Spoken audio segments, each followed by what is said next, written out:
इंद्रिया स्मरण होय सकल विद्येचे अधिकरण तेची वंदू श्री चरण श्री गुरूंचे नमस्कारोनी आता विठ्ठल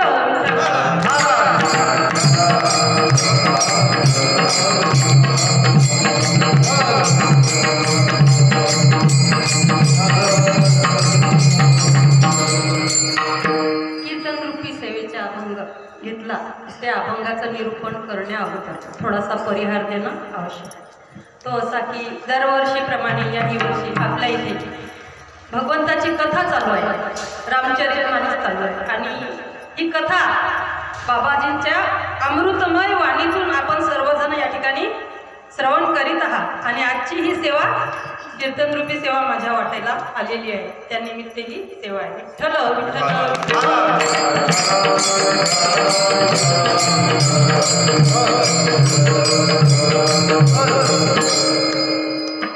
हा दुग्ध शर्करा योग आहे, म्हणजे सप्ताह चालूच आहे, त्यात एकादशी सुद्धा आहे।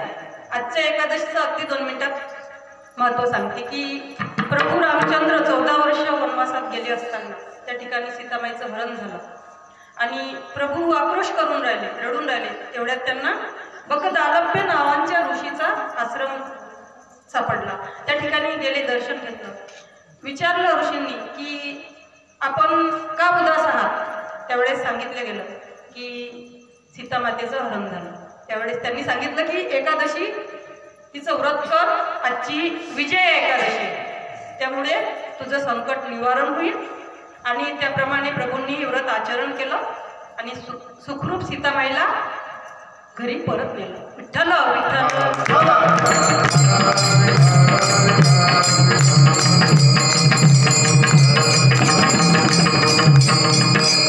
बघा, अभंग जरी तुकाराम महाराजांचा असला तरी कथा प्रभू रामांची आहे, म्हणून थोडंसं प्रभूचं अगोदर वर्णन करणं आवश्यक आहे। तसं तर आपण बाबाजींच्या मुखातून ऐकतच आहात, पण हे करणं आवश्यक आहे, कारण याला कार्यकारण संबंध म्हणतात आहे ना बाबाजी। तर त्याकरिता अगदी थोड्यात आपण रामचरितमानसचं थोडंसं वर्णन बघूया। बघा, राम नुसतंच ऐकू नये, राम कळायला पाहिजे, बरोबर आहे की नाही। तुलसीदासजी महाराज अगदी साधे होते। तुलसीदासजी महाराजांवर भगवंताने कृपा केली। तुलसी तुलसी क्या कहे, तुलसी बन के घास, कृपा भाई रघुनाथ की बन गए तुलसीदास। तुलसीदास महाराजांनी हे रामचरितमानस लिहिलं कुठे, अयोध्येला। केव्हा, 1574 मध्ये हे रामचरितमानस लिहायला 2 वर्ष 7 महिने आणि 26 दिवस लागले। हेच रामचरितमानस म्हणजे हीच रामकथा अगोदरच्या युगात सुद्धा झालेली होती।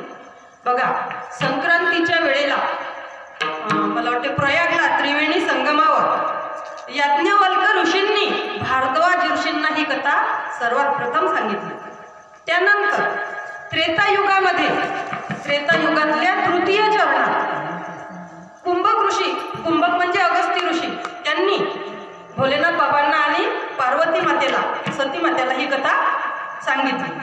परत त्यानंतर किम पुरुष नावाच्या खंडात हनुमानजींनी वानरांना हीच कथा सांगितली। आणखी ही कथा मला वाटते काकभुषुंडी ऋषींनी गरुडांना सांगितली। अशा प्रकारे या कथेचं वर्णन झालं। विठ्ठल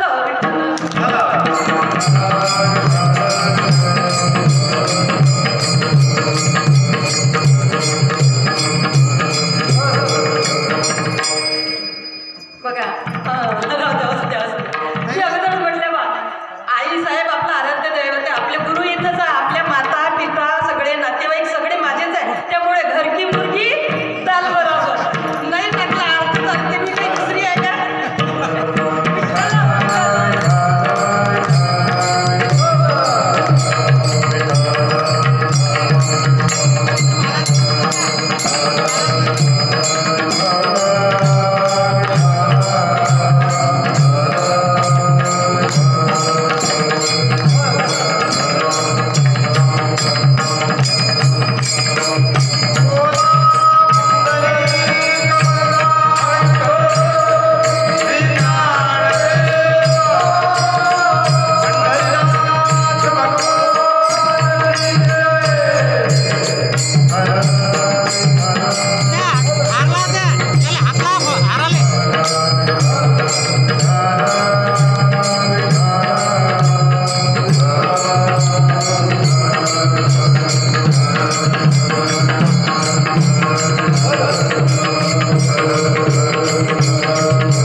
जुनं पण त्याच्यापासून